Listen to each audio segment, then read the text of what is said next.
Hi guys, so welcome back to my channel.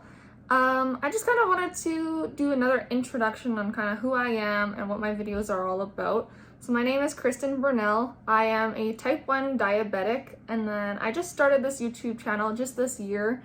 I've shared kind of like my diagnosis story as well as how I'm on the Omnipod, on the Freestyle Libre, and how wonderful those two devices are and how much of a difference it's made for me for my blood sugars. And then I also ended up getting pregnant this year, for this being my second pregnancy, and I've just kind of been documenting how my pregnancy went.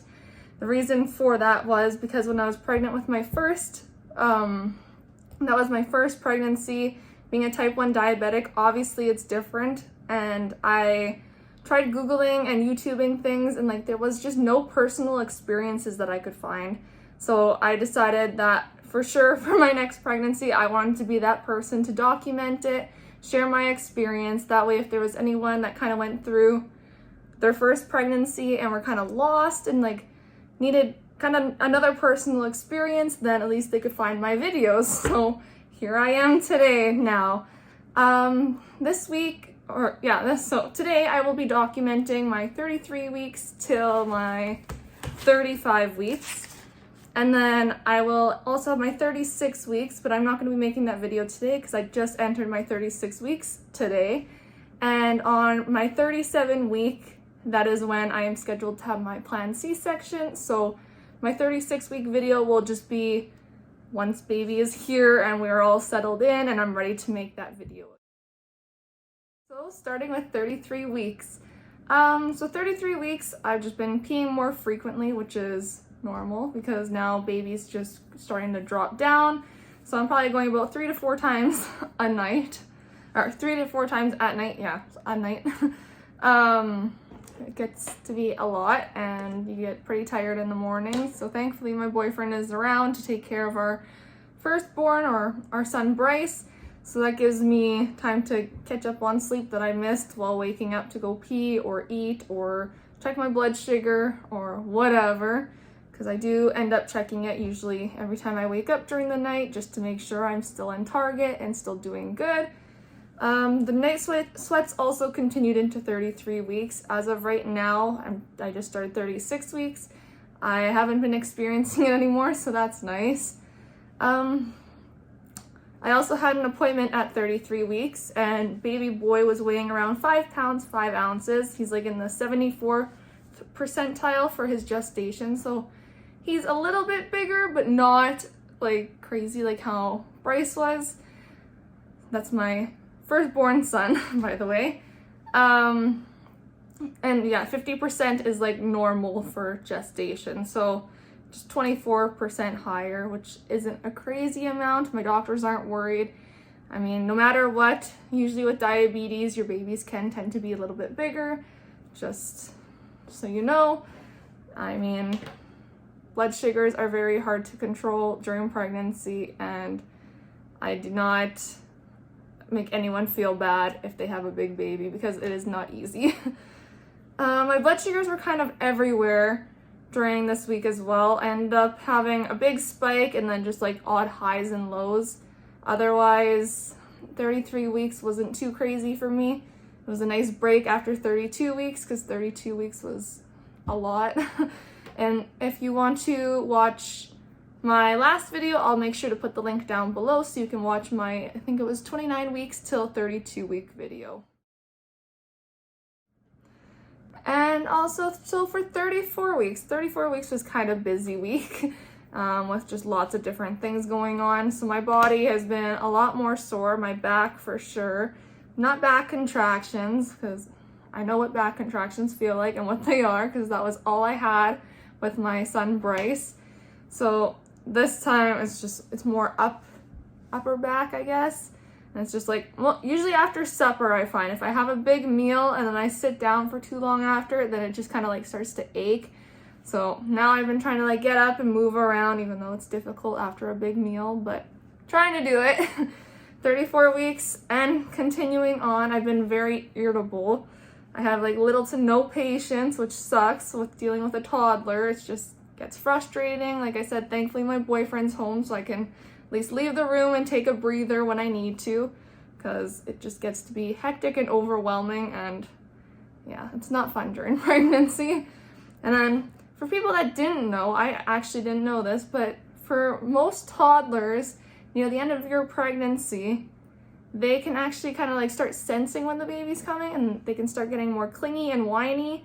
And that's just the stage we're in now with our toddlers. So yeah, good luck for that. Or when you go through that, if you go through that, hopefully not. I mean, every toddler could be different, but yeah. And then also my dogs have been starting to get more clingy as well. So yeah, it's just been overwhelming because everyone just wants to be around me, and I just want space at this point. Otherwise, baby boy is still crazy active. Constantly can see his body push out and move and kick and hit, and it's, yeah. Bryce was just not this active ever. Like, I literally got like 2 videos of him ever moving when I was pregnant with him. This time I'm at like 300 videos. I'm not even over exaggerating. But yeah, he's crazy active, which is a good thing. I mean, I'm not complaining because it was scary not having an active baby. And this time it's just, yeah, he does not stop moving. Dehydration has been a thing throughout the entire pregnancy. I just kind of forgot to document it, but I mean, I'm drinking about 2 to 4 bottles of water a day, which, I mean, makes you have to pee more, so that's fun. But yeah, lots of water during pregnancy. It's important, mostly now that it's summer as well, so I'll be drinking even more water and peeing even more often. But yeah. And then I also started getting migraines at 34 weeks. I normally don't get migraines or headaches unless like due to my braces, but yeah, that was fun. I think it was just like twice I got a migraine, and spent the day kind of in bed just relaxing, drinking water, and then also just feeling lots of fullness up in my ribs because his feet are up there now and he's constantly kicking, so that's fun. Mostly when lying down. I've talked about this before, but I have an adjustable bed frame, so that helps me tremendously. I feel for any pregnant woman that does not have one, because it definitely has helped a lot during pregnancy and also recovery after pregnancy. So yeah, at least I can kind of prop our heads up a little. My boyfriend doesn't like it because he's a tummy sleeper, but it helps me. And I've been experiencing heartburn a lot more often. Don't know if it's just from eating too big of meals, or maybe he's growing a lot of hair, because you know that's a old wives' tale. So I guess we'll see once he's born. My son Bryce, he didn't have a whole lot of hair, but he did have hair, which I was surprised because me and Brody were both kind of like more on the bald side, not too much hair. So it'll be interesting to see. And my blood sugars. So my blood sugars kind of started off high, which I'll show here, and then we adjusted my settings, and then we're able to get them back down into target by the end of the week. Okay, so now for 35 weeks. So 35 weeks I also experienced lots of heartburn. Just who knows what from. I mean, it's a normal thing for at the end of pregnancy. And then just been still very irritable and exhausted. Exhausted has been top one this last week. Just been wanting to just relax and lie down and sleep until the end of the pregnancy, where baby boy is here already, but obviously can't do that. I also had an appointment at 35 weeks again, and baby boy was weighing around 6 pounds 7 ounces, and is looking very healthy and well. Again, he's still in like the 70, I think it was like 77 percentile for his like weight and size, which again is still a little bit over, but not tremendously, and he's not incredibly huge. So I'm thinking next week when we have him, he'll be about like 8 pounds. So I guess we'll see if I'm right. He's also been practice breathing more and more. That's like one of the things that they look for in an ultrasound near the end of pregnancy. I don't know if it's like for everyone or if it's just for type 1 diabetics, but they can like see his chest move up and down, and that means he's practice breathing.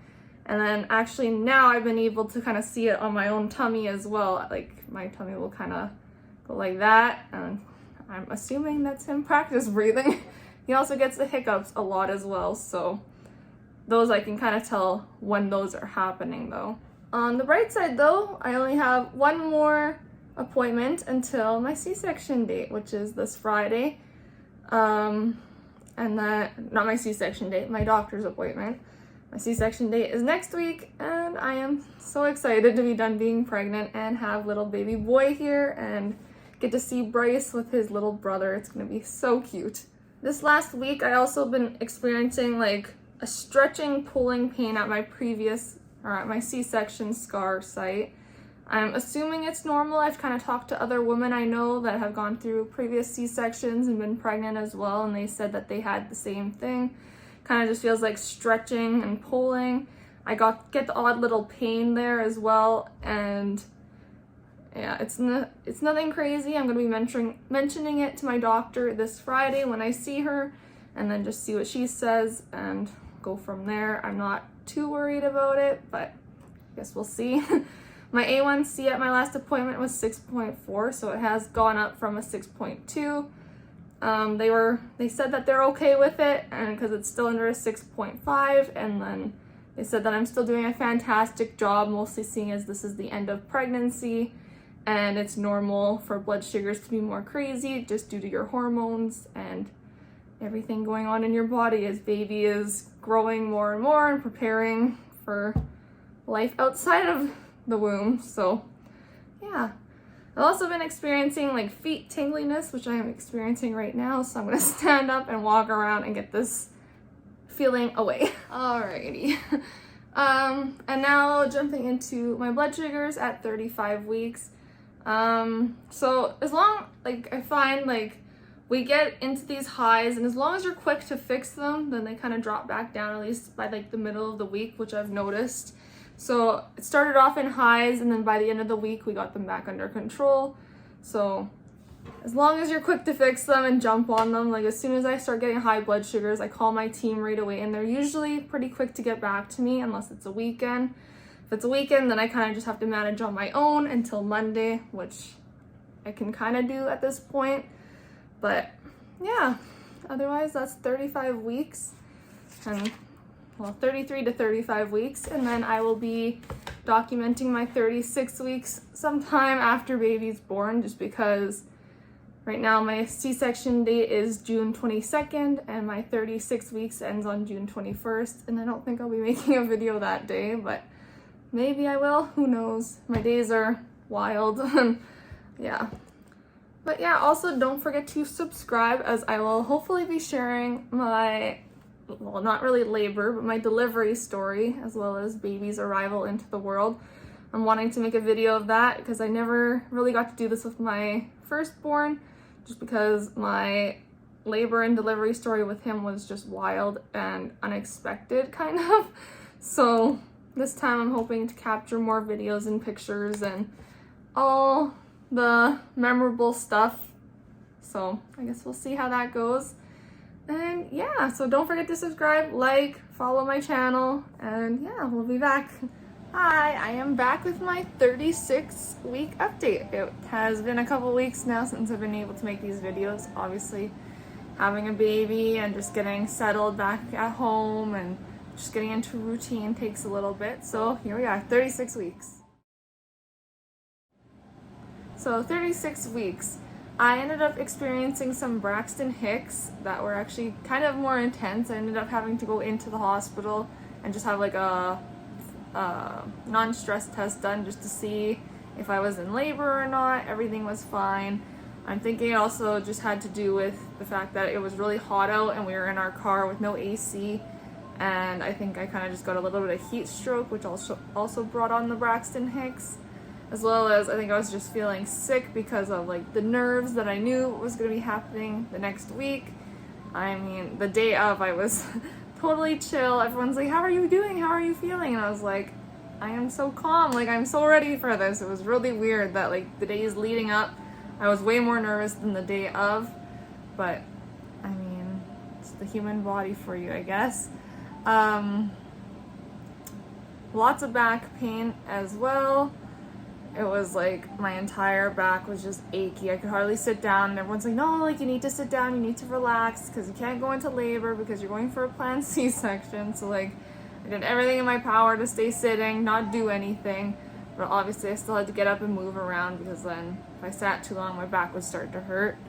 Baby was also like crazy active the last week. I swear, like I told everyone, my insides literally felt bruised because he would just kick and move constantly, plus he was just so strong. And then when he was born, we ended up finding out he was 8 pounds, 11 ounces. So, I mean, he was a big boy. As for my blood sugars, I will share them here. They were actually pretty good and in target for the most part. There was no crazy highs. It was just like the odd high and odd low here and there, which you will see here. So, yeah, not too many complaints for 36 weeks. So then on June 22nd, which was 37 weeks exact, was when I had my planned C-section. And when baby boy came into the world, the days following up after that, my blood sugars got a little bit difficult because I ended up being able to breastfeed this time around, and breastfeeding actually lowers your blood sugars a lot more. So the settings that my endocrinologist had set for me, I ended up having to change those probably about 15 times, not even over exaggerating, just because like the settings he had were just too high, and like I would have been in so many lows, even more lows than I was already in. So I ended up having to change those a couple times, and then I ended up finally finding kind of like where all the settings should be, which was like far from what he had them set to. But obviously we didn't know what to expect after baby boy was born. So yeah, just expect that if you plan to breastfeed, as well as just for afterwards on how much insulin you're having at the end to how much you go down, because it's a huge drop.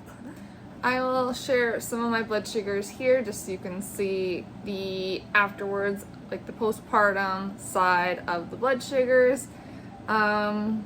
Yeah, but otherwise that's all I have to share for 37 weeks just with blood sugars. Is just they go down pretty fast and your settings change a whole lot.